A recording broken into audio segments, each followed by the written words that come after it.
طریقه که گرفتن آب دزدک از زمین‌های سبزیجات. اینا رو ما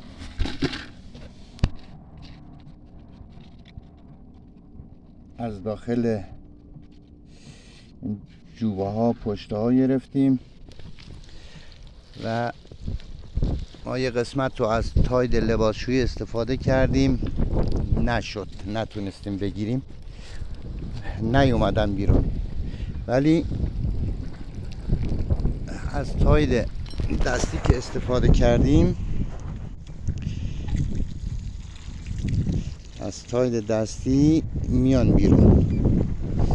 دوستان، راه روش خیلی خوب و ارزون، مناسب برای گرفتن آب دزدک. کلا از بین برده بودین قسمت از سبزیجات رو و شما بهترین روش از پودر دستی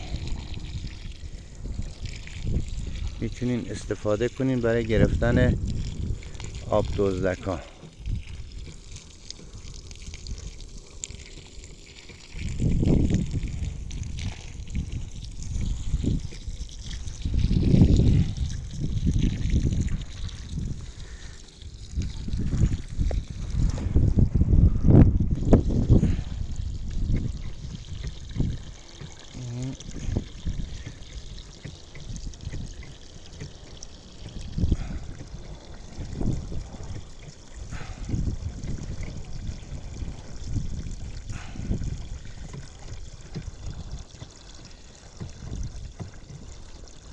بچه آب دزدک خیلی ریز اینه.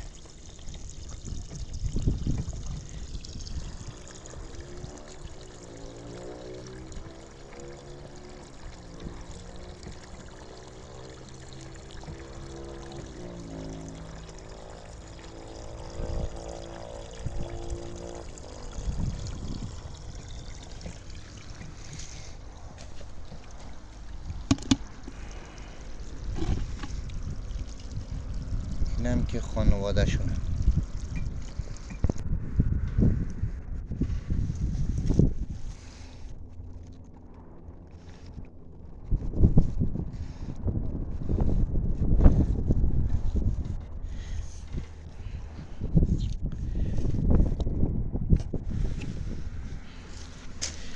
و یک نکته مهمی هم که میخوام بهتون بگم، آب دزدک‌ها رو باید زمانی که هوا سرد میشه، رو به غروب میشه، تقریبا نیم ساعت به غروب، بعد شما